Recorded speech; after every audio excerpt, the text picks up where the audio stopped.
So anyway, it's two past. So I'm going to start the program now. People will continue to come in. We've got more than 40 now. So that's a good batch to begin. Good evening, everybody. I'm Matthew Daughter. I'm the Executive Director of Santa Clara Valley Audubon Society. And welcome to Speaker Series. Tonight we have a special guest from Minnesota, Sparky Stensos. And we'll introduce him in a moment, but I also want to introduce you to Barry Langdon-Lazane. For me, he's in the upper left there waving. He is the president of the board. Bob Hurt is another board member, the treasurer. He's there with his camera turned off right now. We may have some other board members, certainly members here. And wanted to remind you that we offer this program for free, and that's funded in part by your memberships and other contributions. If you don't know Santa Clara Valley Audubon Society, I recommend you take a look at our website, scvas.org, and you'll find our recent AVICEP newsletter there, as well as our annual report, which will tell you all about our programs, education, conservation, birding programs, field trips, etc. And right now, this is a difficult, special opportunity because of COVID.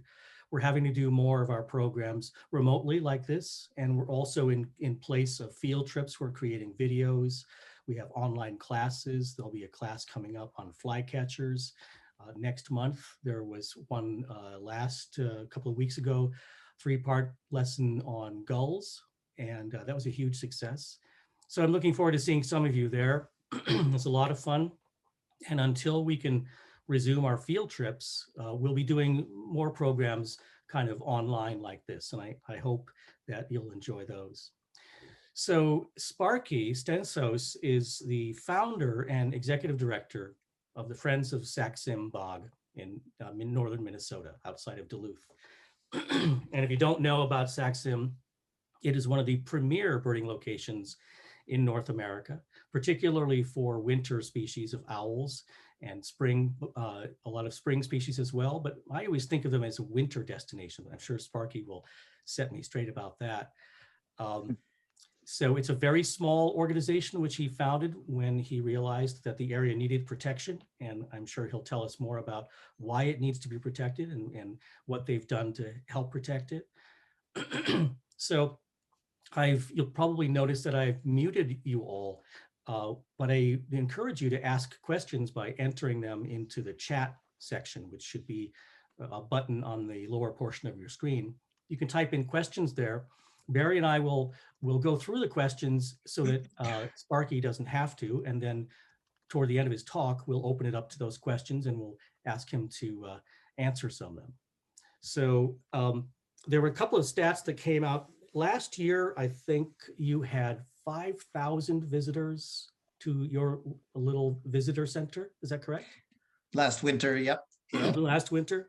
And over the years, he's had visitors from 45 states and 14 countries. That was just last winter, yeah.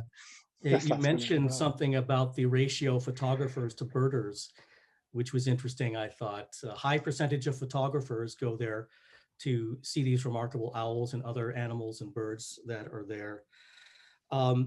So I'm pretty much tapped out on what I know, except I really want to go there very much. And I'm sure that when you're done talking, everybody will want to go. Be sure you visit Sparky's website, the Friends of Sax-Zim Bog, and see what they do. And of course, there's a donate button. He, like us, is a nonprofit, and they always appreciate your support. So that's one way you can show your appreciation. So with no more ado, I think I will hand over the controls to, oops, let me see here. Okay. Let's see, how come I can't get to your controls? Because he's controlling already. You got it. Yeah. He's already got control. I'm going. There you go. Take it away, Sparky. All right. There you go. All right. Well, I'm going to get my laser pointer started here. But yeah, thank you so much for having me. And it'd be fun to introduce you to the Sax-Zim Bog, those of you who have never been there. And let's just jump right in. put on your seatbelts, strap in. We're going to go fast here, but welcome to the Sax-Zim bog. And this is where it is, up in northern Minnesota, about 3 hours from Minneapolis, 50 minutes from Duluth. And why is it up there? Why is it up in northeastern Minnesota? Well, you see all that green, that's all bog, that's peatland. Minnesota has more peatland than any other state except Alaska. And you'll see Sax-Zim is right there in the heart of a vast boreal peatland, about 500 square miles of habitat. And you can get the idea that this is not a city park. This is not a national park. It's not a park at all. It's just a big empty spot on the map that's been famous for birding since 1963, when a traveling preacher found a family of hawk owls as he was zipping down through the bog. And that was summer. So it was one of the first records, if not the first, in the lower 48 nest record for northern hawk owl. But we like to say Sax-Zim bog is your bog because it belongs to everybody. We own a measly 500 acres, but out of 500 square miles, that's not a lot. So it belongs to everybody. About 80% of it is public land. And it's maybe not the type of bog you think of. It's lowland black spruce and tamarack. And here are the tamaracks in mid-October when the needles turn golden yellow. A great time to visit, not for birds, but for the trees. And I'm going to show you just a little video that's going to give you an aerial view of the bog and what it kind of looks like from the air. And I have to turn my laser pointer off. There you go. Whoops. Sorry, I'm going to go back up. Turn that off. There we go.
So that's kind of the view from a few hundred feet. So you can tell it's a very flat place, but vast boreal forest. It's kind of the southern end of the boreal forest.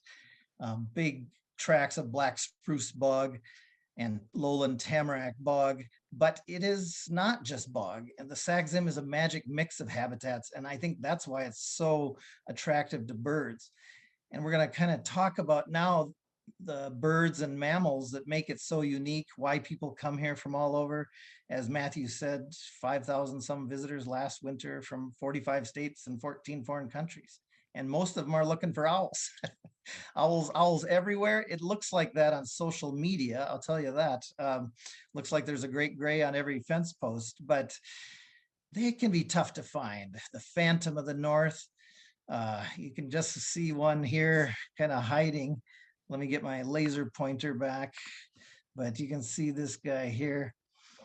And on a dark fall day, but they are residents here. They're year-round residents. You know, we don't know how many, dozen pairs, who knows? But sometimes they're easy to see. But huge owl, 4.5 to 5 foot wingspan. I know they also breed in California down to Yosemite, I believe. But here they can be really easy to see. You can see multiple in a day sometimes. Tallest owl in North America, of course, but only the third heaviest. But it lives on a diet of 97% voles. And that's kind of the focus of my talk tonight, is invasion of the vole snatchers. So once I introduce you to the bog and friends of Sax-Zim bog, I'm going to talk about the vole snatchers, the ones that depend on voles. I mean, voles make the bog go around.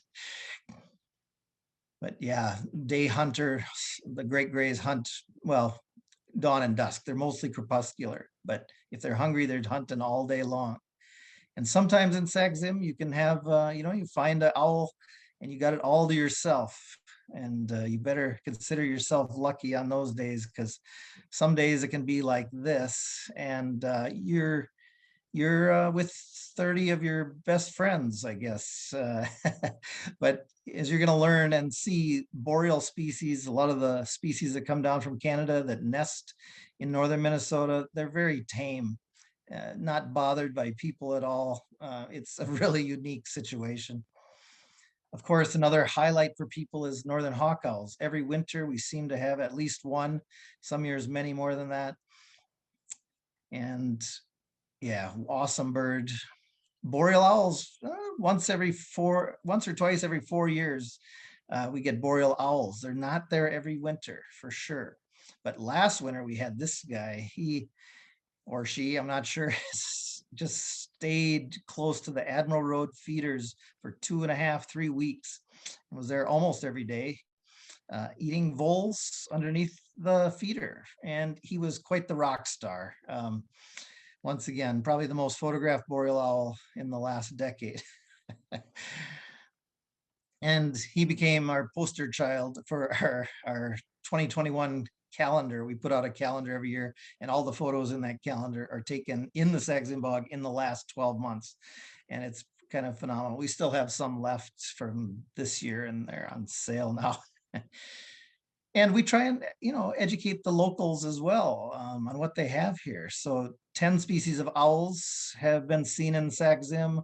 9 species are regular. And we made these placemats for the local cafe. But it's not just owls. Oh no, we get the eruptive winter finches. Like, this is a good year for common redpolls. There's a nice rosy male feeding on the ground. And hoary, there's a few hoary redpolls around this year. The ratio is about 1 to 100.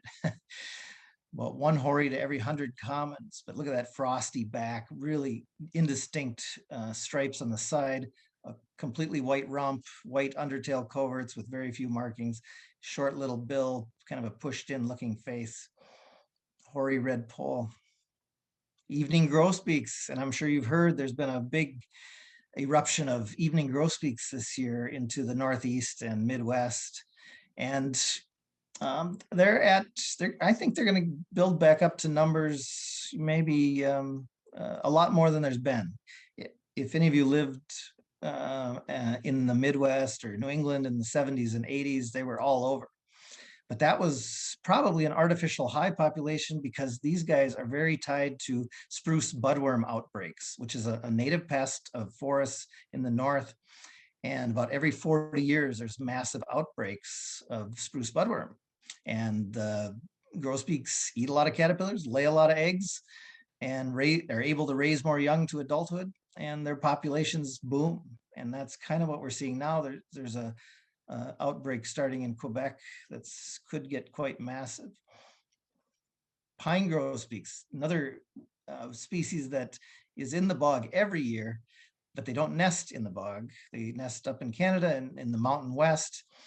But we've got good numbers of them this year. Stunning bird, robin-sized bird, and this is the male. And the parrot of the north, white-winged crossbill. We have them this year too. It's been a good finch year. Not super common because they follow the cone crops. They go where the cones are. If northern Minnesota has a ton of cones, they'll be here. If we don't have the cones, but New England does, they'll be there. Or maybe the Rocky Mountains has the cones. So they follow the food. That deformed, the bill that looks deformed is not, of course. They just wedge it into those spruce cones, pry open the scales, and then they have a very flexible tongue that can pluck seeds out. And they can do this 1,000 times in a day. Extremely efficient. But here's one thing you need to know about visiting the Sax-Zim bog is we have a different cast of characters every winter. So some years, we might have tons of redpolls. Like these are numbers from our Christmas bird count, which I've been compiling for 35 years. Hard to believe. I must have started when I was 5. I'm not sure, but you can see that in those 35 years, we've had 4 years with 0. 1995, we had 203 evening grosbeaks just in the circle. And we've had 9 years with 0. 1996, 455 white-winged crossbills, only 15 the year before. And in the year 2000, 258 pine grosbeaks, 0 last year. And 2014, almost 500 siskins. The year before we had 1, the year after we had 9. So every year we have a different group of birds, but we always have our year-round resident boreal birds. The boreal chickadee, I think the Sax-Zim bog might be one of the best places to find them in the lower 48. They come to feeders, they come to suet feeders, and they will not leave the protection of a bog, but they'll come to feeders if you put the suet or the peanut butter right next to the bog. And that's what we do at some of our feeders. Because you'll never see these guys eat a sunflower seed. They would never eat a sunflower seed. They'll never come to a backyard bird feeder. They are hardcore carnivores. They love protein, protein, protein. So I always joke that if enough of them got together, they'd bring down a moose. I'm sure of it, because you'll see them on carcasses, wolf-killed deer, moose, or car-killed deer. But they also love suet and fat and peanut butter. And this guy was my buddy a few years ago. He'd see me get out of the car with this peanut butter jar, and he'd come greet me. He couldn't wait to get the lid off, and he'd just start eating it right out of the jar. And Canada jays, yes, no longer gray jays. Once again, they're Canada jays, and they're one of my favorites. Extremely adapted to the far north. They've probably, always been around human settlements. I'm sure they're around Native American encampments, because they are, they're one of the few birds that actually seeks out humans, because they equate humans with food. And they're amazing because they take all this food. You cannot believe how much they eat and stash away in the fall, but they don't eat it all. They take it and chew it up and mix it with their ample glutinous saliva. They have some of the largest saliva glands of any bird in the world. And then they make these sticky little pellets and marble-sized pellets and stash them all over in the woods. And they have the memory of a jay. So when the winter gets tough, maybe they can't find a wolf-killed deer or other protein, they'll find these stashed little pellets. And they need that consistent food because they nest when it's mid-March. They build this giant bulky nest. They line it with deer hair and moose hair for its insulation qualities. But mid-March up here is still feet of snow on the ground, and it can be well below 0. So it is not spring at all, and they need that nutrition year-round. Blackback woodpecker, this is a highly sought after one in the bog, and we've put in some boardwalks, and now you can find blackbacks without getting your feet wet or breaking your ankle by bushwhacking through bogs. But gorgeous bird, glossy blue-black back, and that yellow crown of the male. On the left is a female feeding a young male. And their nests, they nest in the bog. They always peel the bark away from the nest hole. That's one way you can tell their nests. And this is a sign of black-backed woodpeckers. They'll take the bark off. They'll just flake the bark off these spruce and tamarack that are infested with beetles, usually a native beetle called the eastern larch beetle. And they just feed on the grubs underneath the bark. But the under bark is this bright orange, and so you can kind of see them, find them in these areas. But you see there's a hairy woodpecker there too. They've learned the same trick. So, but if it's extensive like this, it's usually black-backed woodpeckers. We also have sharp-tailed grouse in the bog, and that's a highly desirable species for a lot of people. They even come to feeders sometimes in the bog, which is really odd to see a sharp-tailed grouse on top of your bird feeder. Goshawk, I wish I could tell you where to go to see one, but they're here. They're seen almost, every other day, but they're just flying around looking for ruffed grouse and snowshoe hares. And that's kind of brings us into the mammals. Snowshoe hares are a highlight for many visitors, and they're really easy to see in the summer, but extremely difficult to see in the winter. And this guy was just out on the edge of the bog, and I laid in the ditch to get closer to him because he thought he was invisible, right? He's white, snow's white. He thought he's invisible. So I was able to crawl pretty close. But of course, then a car pulled up and saw me sprawled in the ditch and was yelled down, "Are you okay?" I said, yeah, I'm fine. But always a highlight. These guys are adorable. This one's in April. This was taken in early April, still a lot of snow on the ground, and he's turning brown. So of course, the idea is they turn brown when the snow melts and turn white when it starts to snow. It doesn't always work out. And then they become prey for guys like this, timber wolf. Here's a wolf I just saw a few weeks ago and had an incredible encounter in the woods with this guy. And yeah, I'm never afraid of wolves. There's no known record of them attacking a human, a healthy wolf attacking a human. I'm always much more cautious around a cow moose, especially if she has calves, and sow bears if they have cubs, of course. But wolves, cool to see. I see one about every 2 years. That's about it. But they're all over. You see their tracks. Oh, and a porcupine. This is a baby porcupine, which is one of the most adorable critters in the world. But I learned my lesson when I used to guide. I was guiding a guy from England, and I drove by a porcupine. We were looking for owls. He said, "What's that?" And I said, "Oh, just a porcupine." Next thing he's yelling, "Stop!"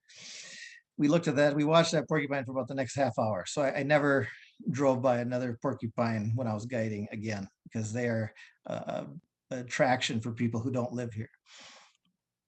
And moose, their numbers are increasing, which is a very good thing because in Minnesota they've been declining for so long.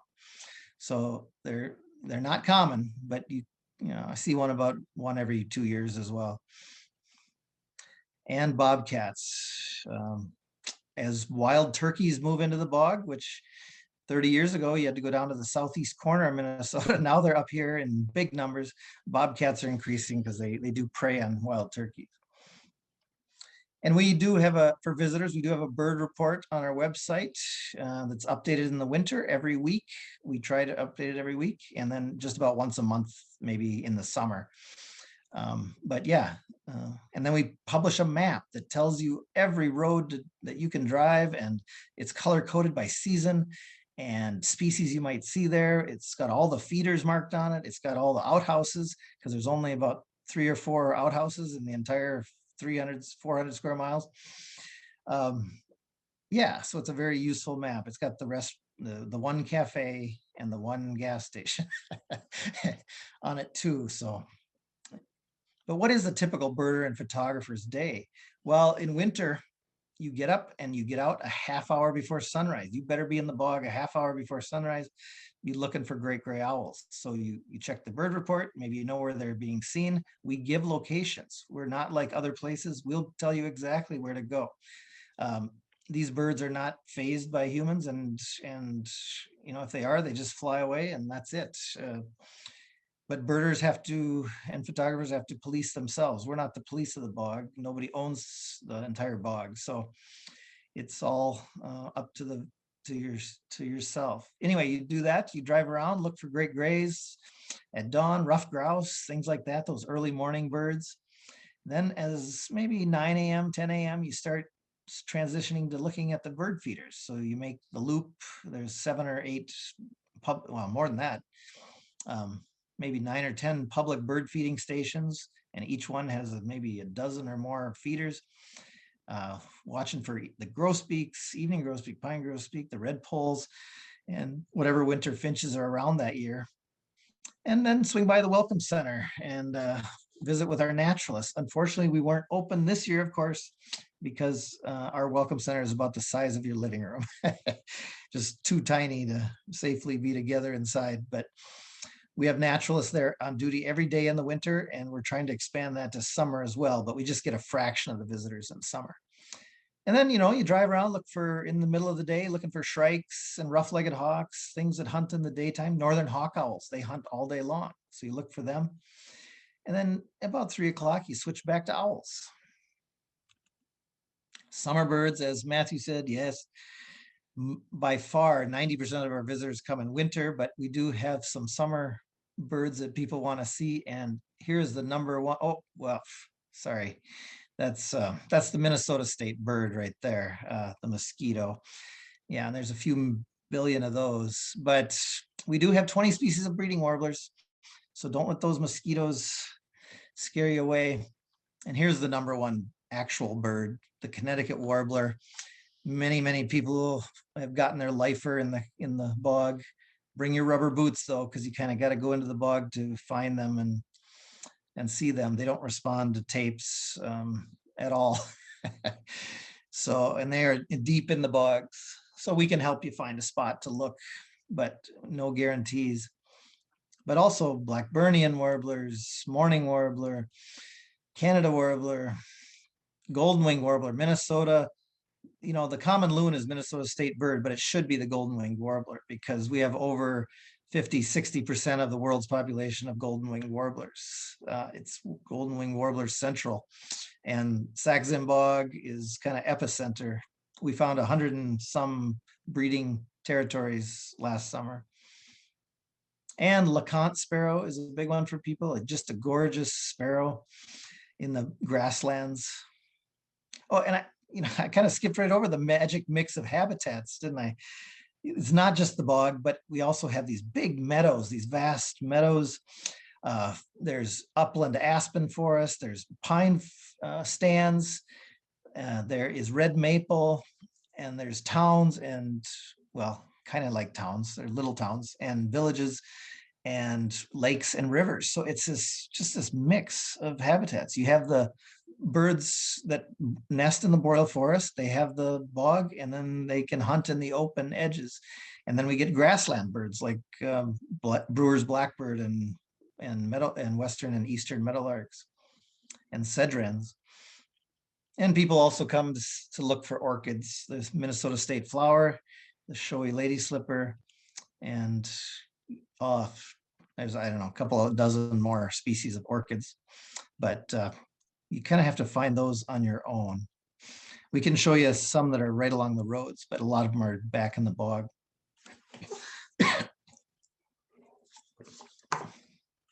Sax-Zim.org is our website. Our mission is to preserve and protect the Sax-Zim bog, and our main focus is our land preservation, research, and education. And that's all for future generations of birds and birders. That's what we're about. We're not really a birding organization, but of course, since it's a premier birding spot, we are thought of as that, but our main mission is to buy up land and share information about the amazing bog diversity, we call it. And this is kind of why we started in 2010. The bog needed a voice. I've been birding there since 1981, but we started to see more black spruce logging, and we're not anti-logging, but black spruce is climax forest, and it takes 80 to 120 years to regrow to maturity again. And that's the forest type that a lot of these birds depend on.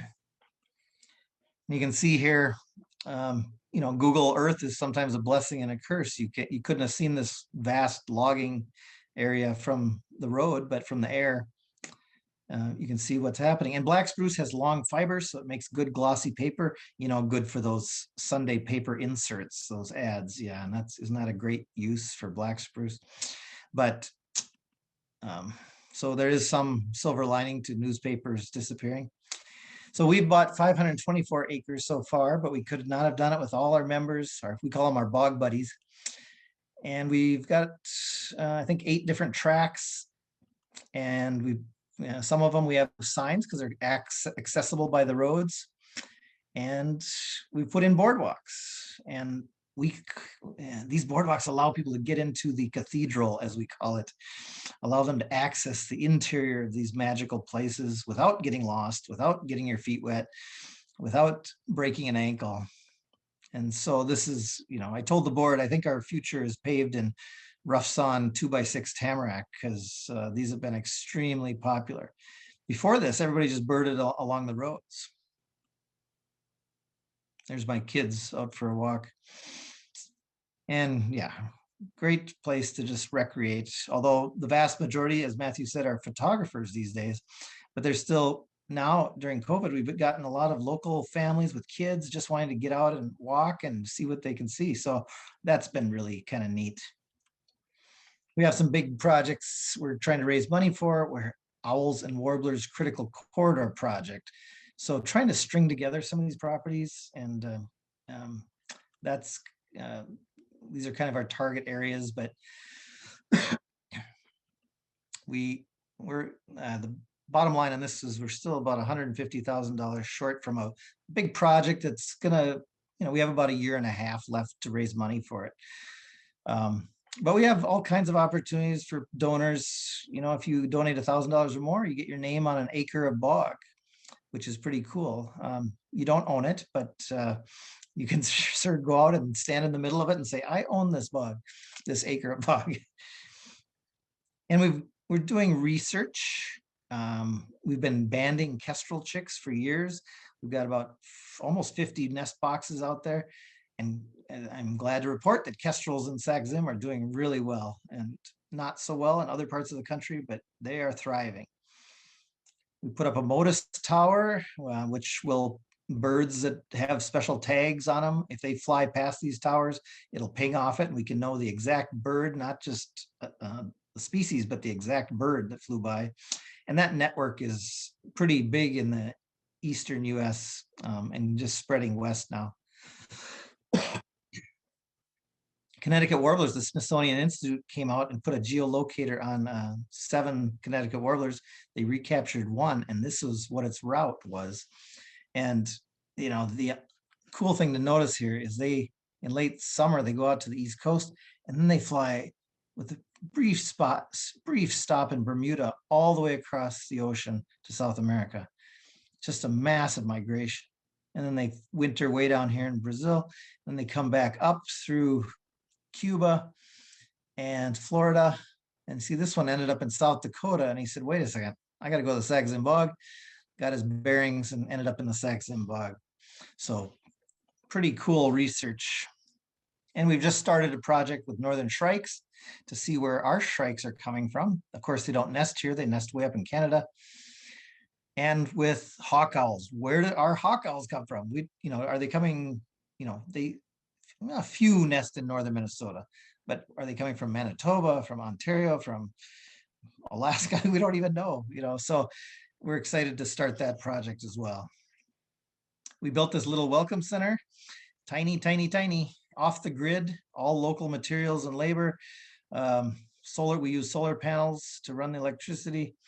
We've got a great board, staff, and volunteers. This is about it. There's only there's only one year-round, there's only one full-time staff person, and that's not me. That's our naturalist, Clinton. But we get it done.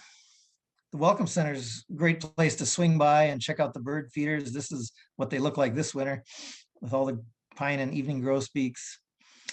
And we often, most winters, we put out rib cages from deer hunters and we get a special visitor, the ermine. And you're going to see more of the ermine coming up. And we have a little education corner. But we've got other projects planned, like a bog pool, a waist-high bog garden pool, so people can see some of these orchids without having to tramp through the woods. And we already went over this. This was just last year, just last winter. We had all these visitors. And our naturalist Clinton does field trips and adventure workshops. And we do a bio blitz every summer and just have a blast. And it's so fun because we get experts in all kinds of things like sedges and amphibians and reptiles and beetles and of course birds. And then we all come back together and share our finds. It's just a blast. And we bought a bog buggy last year. Sadly, we couldn't use it this spring or last spring, and maybe not even this spring, but it's there waiting. So anyway, it's people, our bog buddies really make the organization special, but we've had to go with virtual field trips, of course. And I do these virtually live with Sparky field trips. I've done 15 of them so far, so you can come along. I've done them April through just last week when we did the polar vortex edition. I was out at minus 43 degrees Fahrenheit and unfortunately 2 days later, I got to 46 below. So I didn't quite get the coldest temperature, but yeah, the bog was the coldest spot in the US twice last week, 43 below one day and 46 below zero in another day. And Clinton does these little bog ventures where he'll go out and explore the non-bird stuff in the bog. Oh, we have webinars coming up as well, and you can check those out online. So yeah, what about these voles? These voles are kind of the cornerstone of a lot of our species that people want to see. I mean, the owls and the shrikes, but who are the voles? Well, here's, they're darn cute, number one. Here's a red-backed vole. They're little sausages with legs. Here's a meadow vole. Amazing numbers. Meadow vole sexually mature at 20 days, 5 to 8 litters a year, 3 to 11 pups per litter, up to 80 offspring a year. So theoretically, they're able to have 1 million descendants in 1 year. Of course, if 90% didn't die in the first month, probably 99%. But you can see their population is a major boom bust on a 4-year cycle. If there's no birds, if there's no voles up north, we'll get the owls coming down. And here's some of our impressive eruption records from the Christmas bird count. 1994, we had 139 roughlegs in that 15-mile diameter circle, 0 the year before, 0 the year after. So that year, of course, there must not have been any voles up in the Arctic or lemmings in the Arctic. 70 great gray owls this is in one morning in the 15-mile diameter circle. This was in 2004. It was the perfect storm. There was they estimated over 5,000 great grays in the state of Minnesota that year. It'll probably never happen again, but 70 great grays. And on that same morning, we counted 42 hawk owls in that 15-mile diameter circle, 0 the year before and 0 the year after. So it's just some crazy eruption records. And that's all because of the voles. And the vole snatchers are specialized on voles. Great gray owls, they hunt by sound. They do not hunt by sight at all. They have those little eyes, but that big facial disc that collects sound and focuses that sound on the ear holes, which are on the front of the face. One's a little different shape, a little different position, so they're able to triangulate the sound as they fly. And we're going to see a video of that coming up. But here's their range. You can see, of course, getting down into like the Yosemite area in California. But kind of the heart of their territory is up in Canada and then down in northern Minnesota. But they are a circumboreal species, from Scandinavia to Siberia to Saskatchewan to the Sax-Zim bog. So all around the globe. So not rare, but rarely seen, I guess would be the proper term. And there's those big facial discs. And here's a skull superimposed. They are almost all feathers. As we said, they're the tallest owl in North America, but nowhere near the heaviest. They're, you know, you put them in a bucket of water, they're nothing. You know, they're all insulation. And I've gotten a few dead ones in my time and put them in the house to thaw out. It takes days for the body to thaw out, even at 70 degrees inside, because their feathers are so insulative. And hawk owl, and they are a vole specialist.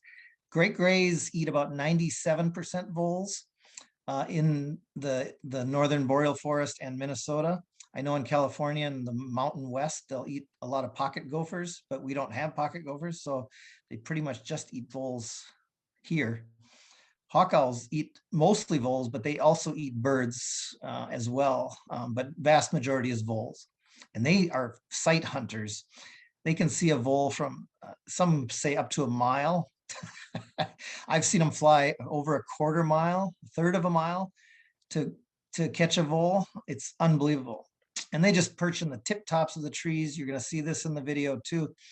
And they're just like little footballs. They in the top of a tree. It's like they're the size and shape of a football. But they sit in the highest tree and just scan all day long. They get up at dawn and go to bed at dusk. They're not nocturnal at all. And there's their range. Yes, a few do nest in northern Minnesota, but very rare. And the boreal owl, I wish we saw these every year. There's only been one reported in Minnesota this winter, and that was just a week ago up on the north shore of Lake Superior. But it was a one-day wonder. And that's good for them, right? That means they're a nocturnal hunter. That means they're getting plenty of voles in the woods at night. If they were hungry, we'd be seeing them in the daytime and they'd be starving. You know, they'd have to work a lot harder. So it's always bittersweet when you have boreal owls out in the daytime because you know they're hungry. Same with saw-whet. Here's a saw-whet at 28 below zero. You can see the frosty face. And he was hunting voles in the daytime, meant he was hungry, but he did catch some voles. Barred owl is also a vole snatcher, and they eat far more voles than bigger stuff, at least here. And snowy owls, and you think snowy owls, the heaviest owl in North America, you think they could eat rabbit, they could eat, pheasants, whatever, but here they almost always just go for voles, and you're going to see one catch a vole from under the snow. It just, you don't think of them as hearing their prey, but they can hear, it was hundreds of yards away and it just plucked it out from under the snow. You'll see that in the video. And once again, there's their range way up in the north.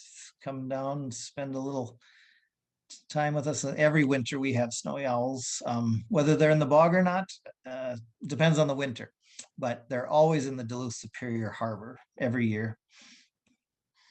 And sometimes up to 20, 30 of them. So long-eared owls. This is my only photo. I have such bad luck with long-eared owls. This was a baby that nested in the bog. Another vole snatcher. And same with short-eared owls, vole snatcher. And they only come through in November and April. They're just migrating through, but they'll spend like a week hanging out. You don't see them that often, but they do come through. And then last year we got our 10th owl species. Like I said, 9 of the owls in the Sax-Zim bog are regular. This one is not. It was the first record for the Sax-Zim bog, a barn owl. Crazy, that far north. But rough-legged hawk. And you're probably familiar with this hawk, but the wingspan of a red tail. But that's where the similarities end, right? Look at that tiny little beak, tiny little feet and talons, because the one on the right there, they only eat voles. Up on the tundra where they nest, they eat lemmings, but down here they eat voles, and they don't need big talons and big beaks like a red tail, which specializes on bigger prey. And there you can see the pink is the pinkish orange is their nesting area up around Hudson Bay and up in the tundra. And we get a lot, maybe up to 30%, 30 or 40% dark morph roughlegs. And what a gorgeous, gorgeous bird. Northern shrike is a vole snatcher. I spent the day in a blind at a friend's feeder a couple days ago. My feet were numb within about 10 minutes, but I stayed in for 2 hours, and the shrike came in twice, but did not catch a vole. I was trying to get video of it catching a vole. And I got a text from my friend just before the program here at 4:45 today. It came in and caught a vole, of course. But they eat a lot of birds too. The one on the right has a red poll, but they eat mostly shrews, voles, mice. Oops, sorry. And they nest once again up in the tundra and the edge of the tundra where there's still scrubby trees. Red fox, of course, we're going to see some cool footage in the video. Gray fox, these shots were taken through the window of the Welcome Center. And I don't know about in California, but here they come to feeders and eat sunflower seeds on the ground. And not every winter, and you don't see them very often, but they love sunflower seeds. And then they'll of course eat voles that are eating the sunflower seeds as well. But you can see the one on the left, he's got a sunflower seed stuck to his lip there. And my buddy, the short-tailed weasel, there's been at least 4 or 5 in the bog this winter that have been seen and photographed. One a few weeks ago caught a shrew at our shed at the Welcome Center and ran very proudly with this vole or mouse in his mouth all the way the length of the parking lot, showing off to everybody. But the rib cages we put out really attract them. They love to gnaw on those rib cages. And pine marten, if I could guarantee people a pine marten, we'd have far more people coming to Sax-Zim, I think. But this guy, and about every year now, they're coming to the Admiral Road bird feeders and feeding on peanut butter and suet. But they're a vole specialist, and they're also eat red squirrels. And if you've ever seen a red squirrel run through the trees, it's unbelievable that pine marten could catch them in the trees, but they do. And they're incredible climbers. You're going to see that in the video, how they just hop up and just climb vertical trees. But we call them the cute killer because they are vicious, but with the prey, but darn cute. And you get peanut butter on your face, you got to lick it off. But look at those teeth. Those teeth were not made to eat peanut butter. And we have coyotes, which are a big vole eater. But why, Sparky, did you not talk about red-tailed hawks? Well, we know already they eat bigger prey, not voles. Timber wolves, no voles for them, just big stuff, moose, deer, beaver, they love beaver. Lynx, very rare in Sax-Zim, but no, they eat snowshoe hares almost exclusively. And fisher, they're all over the Sax-Zim bog. You don't see them, you see their tracks more than them, but no, they eat porcupines. They specialize in porcupines. They will eat snowshoe hares. So we're going to end here with a video.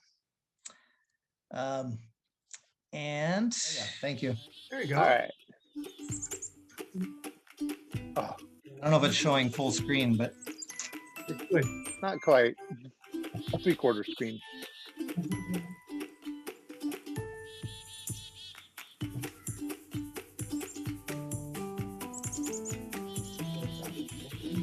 No, that's a not a link. What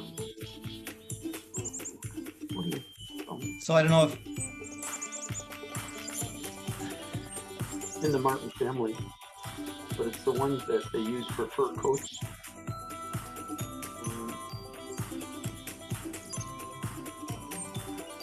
so. Can you hear me talk over the video as well? In winter plumage. Yes, we can hear you. Okay, because Richard, I'm hearing somebody talk too, but Thanks. you can hear the ermine. You can see the ermine on the rib cages, and the chickadees are not happy. But of course, ermine is the ermine's out there. ermine is the white, is the winter plumage of the short-tailed weasel. People also call least weasel and long-tailed weasel ermine in the winter when they turn white. But ours are mostly short-tailed weasels. And here's the paparazzi at the rib cage. And I don't want to give the impression that you can't be alone in the bog, because you certainly are alone mostly. But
I love the ears, just honing in on that vole underneath the 2 feet of snow.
This coyote had an interesting way of trying to flush the voles out. He'd pounce, try and get them to move underneath the snow, because these voles are active all winter long under the snow and have just amazing network of tunnels.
goes.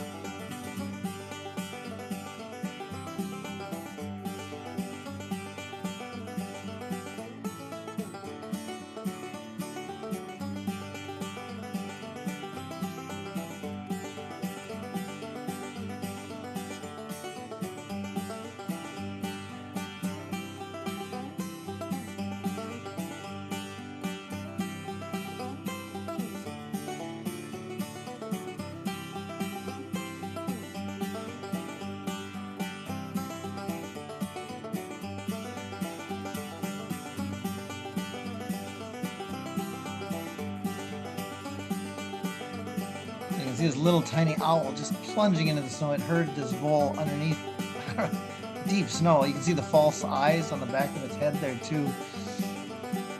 But there's going to be a vole decapitation here in a minute if you're a vole lover. But look at those false eyes, kind of cool.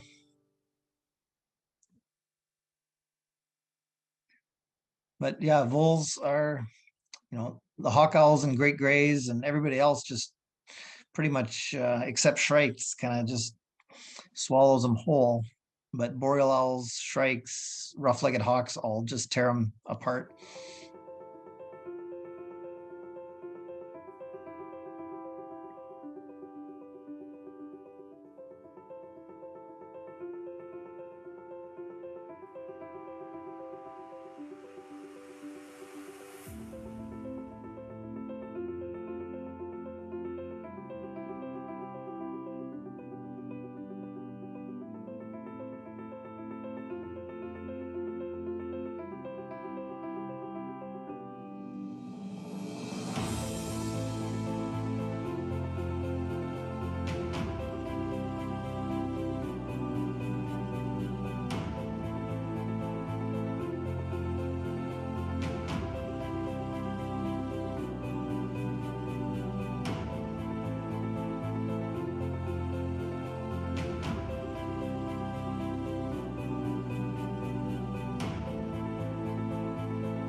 And this time the vole got away. They don't always get their meal.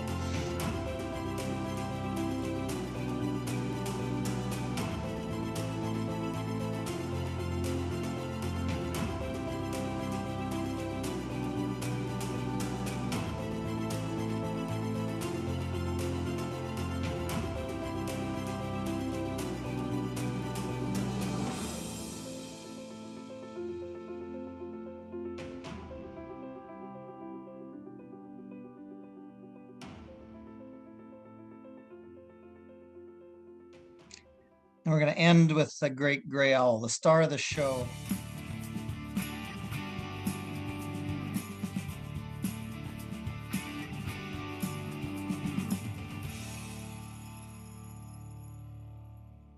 Welcome everyone to another installment of Clinton's Critters. My name is Clinton Nienhaus. I am the head naturalist with the Friends of Sax-Zim Bog. And in this installment, we're going to talk a little bit about foraging behaviors with great gray owls. A lot of our owls hunt the same way. They use their ears, they hunt from perches, and they're eating mostly the same things. However, great gray owls are very, very particular in what they eat. Much of the diet of a great gray owl is voles. Those small mouse-like little critters that you may see trails of underneath the snow in the springtime. As that snow goes away, they make very cool little trails underneath the grass below the snow. And great gray owls are very, very good at catching them. The diet of a great gray owl is voles. In particular, two species of vole, at least in our area. Redback voles comprise most of the summer diet of this bird. About 90% of their diet in the summer is just this one species of vole. In the wintertime, what we see is a switch. Redback voles stay in the bogs. They're a little bit harder to catch in the wintertime with 3-4 feet of snow. But our meadow voles are out in the open areas along the roadsides and those places. So in the wintertime, 90% of that bird's diet, great gray owl's diet, is going to be meadow vole. Which is why when we come to the Sax-Zim Bog looking for great gray owls, we look for them along the roadsides. There's a lot of voles though, and that's the nice thing for a great gray owl in the Sax-Zim Bog. There's plenty of voles during the nesting season, there's plenty of voles during the winter season as well.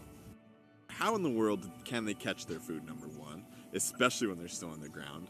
But what do they do if there's really deep snow? Great grays have a couple of cool adaptations. Number one, like all of owls, they use their ears. They're using that big, massive facial disc to focus sound to their ears, which are offset, to help them triangulate prey underneath the snow. So when we watch a great gray owl on a perch, most of the time we're seeing it look around. If you're using your ears to hunt, you have to spend a lot of time listening. You may watch one bird, look in an area, fly to another perch, stop, look, or maybe it'll just sit on one perch for 25 or 30 minutes. Just looking and listening, focusing the sound, listening for voles underneath the snow. They can hear a vole under 2 feet of snow from about 100 yards. So when an owl has focused in on a vole under the snow with its ears, they pop off the perch, might hover a little bit, but the cool thing about owls is they have really wide wings. Those wide wings hold a lot of air, so they can fly very slow. If you're hunting with your ears, you're gonna have to fly slow.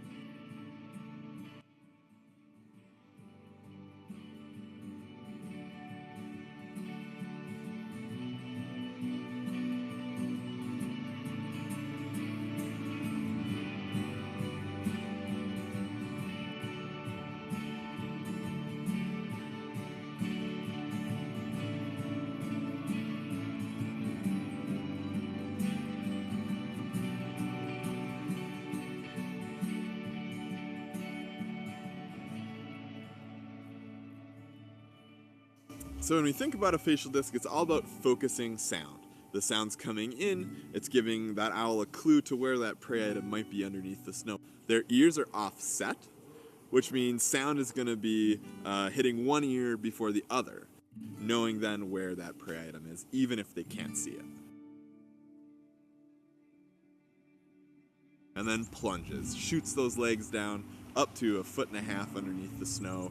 It's feet first, then head first if you're a great gray owl.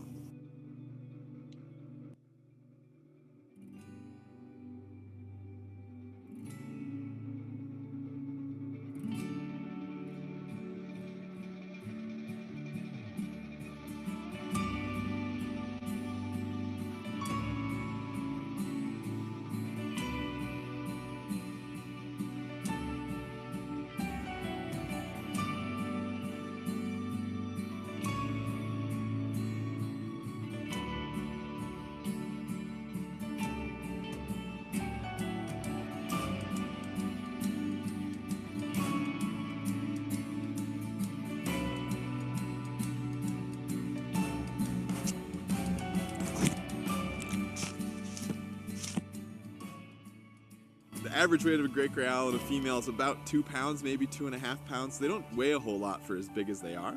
And they can break through a snow crust layer or an ice layer thick enough that it could support the weight of a 175-pound person.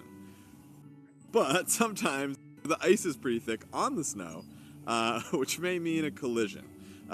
Great grays have a lot of feathering in that facial disc. They can be protected a little bit. Great gray owls have incredibly long legs.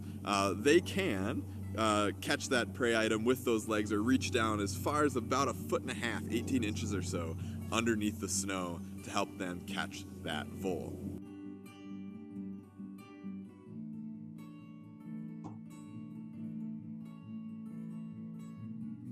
You'll sometimes see them be unsuccessful, and that's normal. For an owl or for any bird of prey, you're really only successful 1 out of every 10 hunts. But if they miss, those long legs can still reach around underneath the snow to maybe grab a vole that they just missed by 1 inch or 2. Perhaps they can still catch it by moving those feet. You'll get great gray owls sitting in the snow, almost like they're stuck. They look around, looking for ravens, they're looking for crows or blue jays or any other bird that might want to take that vole. They're going to make sure the coast is clear before they leave that hole, before they fly up to their perch. So after you've caught that vole, if you're a gray corral, and then you swallow it down, it's in one gulp. That vole goes in, and then it goes down.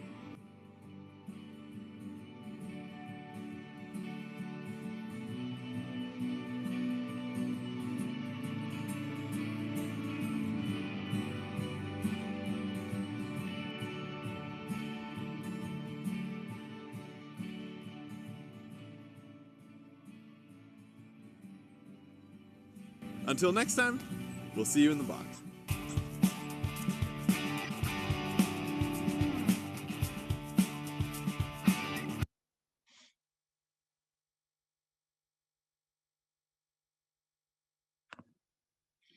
All right.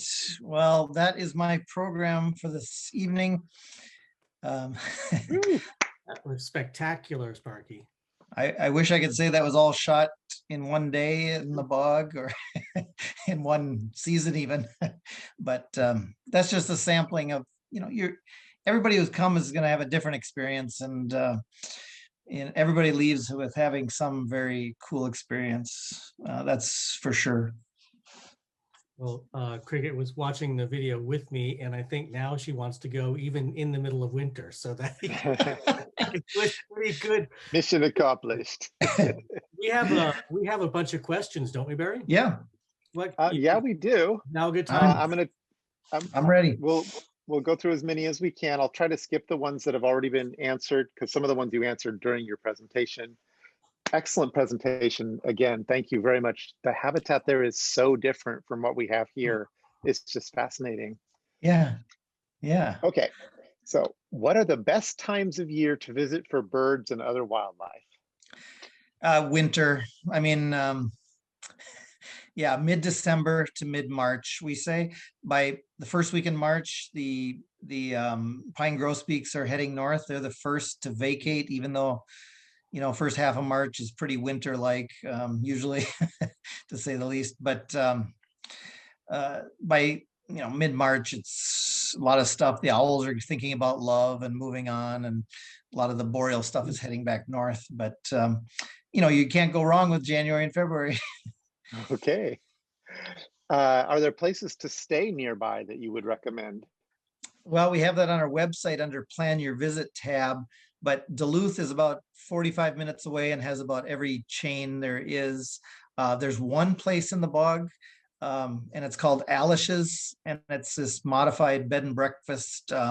You've got your own room, and I think you can get some rooms have a bathroom, but otherwise it's down the hall, and you have a shared kitchen, dining room, living room. So you just hang out with other birders.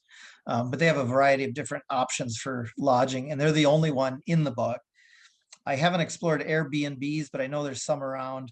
And then there's Cloquet and Hibbing and Eveleth. So there's, within an hour you can be in the bog for sure. So Okay, cool. Are there organized field trips throughout the year? I know this past year has been kind of strange for that, but in general. yeah, let's assume we're all vaccinated and everything. We'll start up again. Most of the bird field trips would be in May. The snow's usually melted away by May, and then the migration, we usually don't like to schedule anything till about May 10th because it can be still brutal weather. But and we have these Warbler Wednesdays in May. So the last 3 Wednesdays in May, we have Warbler Wednesday. Then we have Waffles and Warblers in May. And then our Bio Blitz is in July usually. And then Clinton does a ton of other field trips, lichens and orchids and you name it. But by end of June, bird song is pretty much, or early July, bird song is pretty much done. And so then it gets pretty quiet. But so spring and winter, late spring, early summer, and winter are the peak times for field trips. Okay. Have you noticed any effects of climate change there, and what impacts of climate change are you most concerned about? Yeah, well, not yet, but that's a very good question, and it's caused me a lot of existential anxiety, but are we buying land and protecting something that's not going to be around in 200 years or 400 years or whatever? But one of our board members finally just said, habitat is habitat, and if this becomes oak savanna in 500 years, then that's still habitat. Of course, if it's under a glacier or under an ocean, but you can't plan for everything. That's beyond my. But yeah, certainly, that made me feel better. Is that even if 100 years, although I think because in bogs the soil is so acidic that very little can live there except things that are adapted to acidic non-organic soils, organic soils. So it'll moderate it a little bit. But one thing that we have seen is that the eastern larch beetle, which is a native pest, they say it's been able to sometimes have 2 life cycles in a year, which is not good. But we've in the last 10 years, we've had some really severe winters. And this winter will knock back the, maybe you've heard of the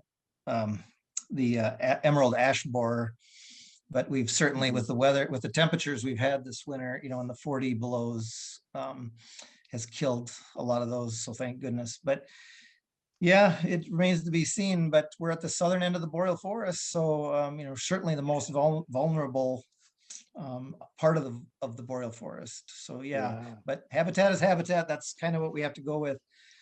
Sure. Wow, excellent. How long of a visit would you recommend? Well, if I tell most people, you really need 3 full days minimum. Well, if you're coming from Minneapolis, of course, it's one thing, but if you're coming from California, you might as well come for a week, because 3 days in the bog, then you could go farther north for things like spruce grouse, and you could go look for moose or lynx or something up farther north. And you want to hit Lake Superior and see Duluth, look for Bohemian waxwings on the North Shore, and Duluth sometimes gets rare gulls like ivory gull, and certainly have glaucous gulls every year and Iceland gulls. And but 3 days would be a minimum. But if you want to bird all of Northeast Minnesota, I'd say a week. And there are guides. We list guides. We have 7 or 8 different guides on our website, and I would highly suggest that if you're totally kind of have never been here before, they cost a couple $100, $250 a day, something like that. But that gives you the lay of the land. They can answer all your questions, and then you can do it on your own afterwards. So okay, well, that answers one of the questions on this list. Do you get spruce grouse in the bog? Up until 1960 something, according to the old timers, but now you have to go further north, but not that much further north, another hour north. And okay, I can tell you spots to go. Sure. I had 12 in one tree the other day, up in the Superior National Forest, and they're so tame. Wow. Next question: are brown-headed cowbirds an issue for any of the passerines there? Well, since we are a mix of habitats, it's not an issue in the boreal forest, but in the bogs. But there's so much habitat that it's not as big an issue. And there are farms though, and but nobody's done any studies, but I don't think it's a big problem there. The farms are pretty scattered, and they're I kind of joke that we might have to subsidize cattle farming, because the meadows that they have, the hay fields and such, are good habitat for things like upland sandpiper and brewer's blackbird, western meadowlark, sedge wren, LeConte sparrow, so sharp-tailed grouse as well. So that's that magic mix. It's not just bog, and that's why we get some of those other species. Hey, Barry, let's get 2 more questions, and then I think we have got to let Sparky drive home. Okay, okay. I'll answer Uh, as many questions as you got. There's a lot, and I can send a batch. The ones we don't get to, I can send to you an Oh, email, and you oh, can you send can, your answers, and we'll add them to the chat, the all comments right, area I'm of the fine, but video. yeah.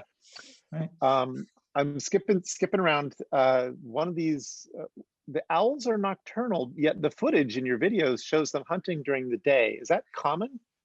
The only nocturnal owls would be like barred owl, but they get hungry in winter, and so they hunt in the daytime. But great grays don't hunt at night. They hunt dawn and dusk, and then if they get hungry, they'll hunt all day long. Hawk owls only hunt in the daytime. Boreal owls are nocturnal, but hunt when they get hungry in the daytime. So that's kind of the unique thing, and that's why we don't worry about giving locations, because these guys are hunting, they're not roosting. So you're never going to see a roosting owl, because they're going to be way back in the bogs where nobody goes. But so no, they're if they're out in the open, they're hunting, and they don't care about humans. And one more question. Should this be the last question, Matthew? No, we could do a couple We more. can go a few more. Okay, fine. if you're up for it, Sparky. I'm up for it. I'm up for it. So where does the name Sax-Zim Bog come from? Yeah, they're two ghost towns, basically. And okay. I think that's birders just ended up calling it that, but there's nothing.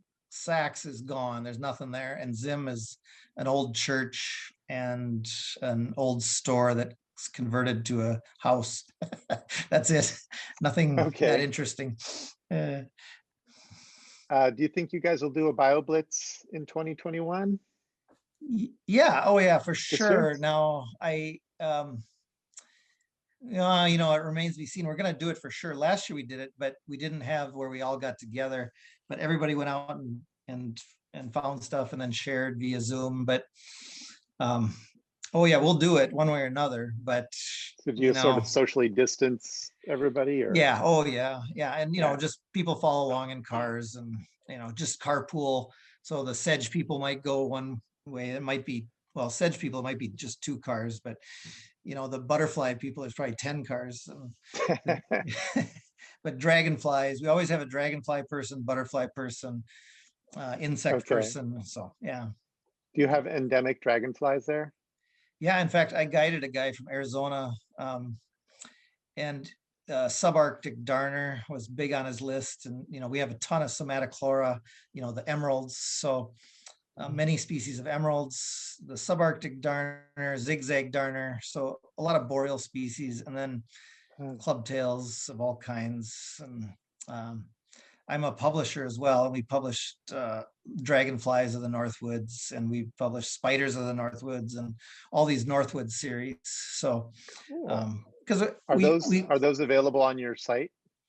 No, because we're a nonprofit, so I have to be very careful between me profiting from a nonprofit. So sure. If you just Google it's Colith Stensus Publishing, terrible name, but Dragonflies of the Northwoods or Spiders of the Northwoods, whatever, you'll find our books on Amazon. Okay. But we can even put a link on when we post the video. Put a link. Yeah. Send us a link. We could make that available to folks.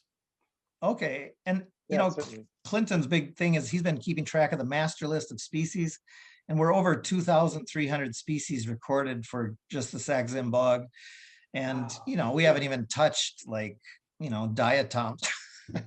No, but that he and his wife have found over 400 species of moths, and so we call it bog diversity because it's incredible the amount of species, and people just don't think of bogs. They think of them as waste areas, swamps, but we've had over 240 some species of birds, and like I said, 20 species of warblers nesting there, 100 species of 85 species of dragonflies and damselflies. Wow.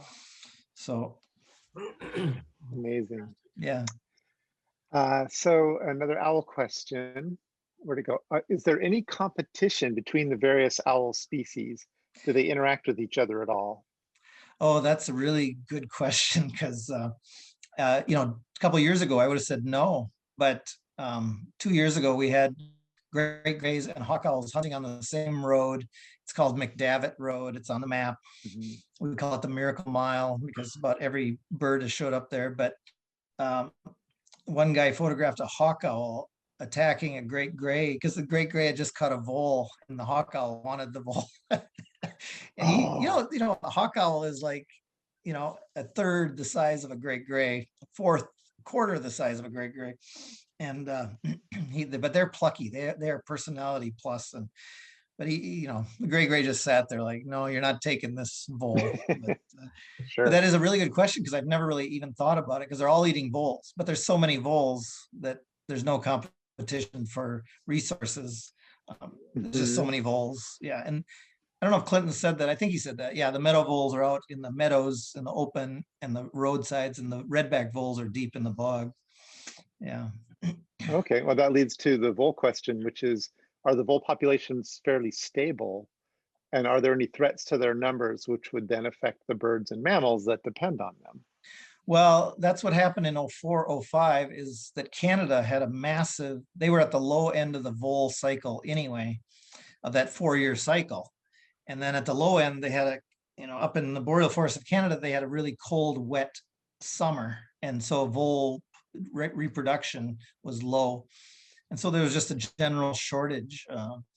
But there's never really any danger because they're always going to come back. There's just so many. And so we didn't see, it's hard to quantify, but I would say this year that the vole numbers are fairly low. But I think the owls are having to work a little harder. But there must be good vole populations further north because we're not seeing owls come here. So you kind of got to just infer by what species are around. Like roughlegs, they're all gone. They're probably down in Iowa. I don't know where they are, but where there's less snow, I guess. But yeah.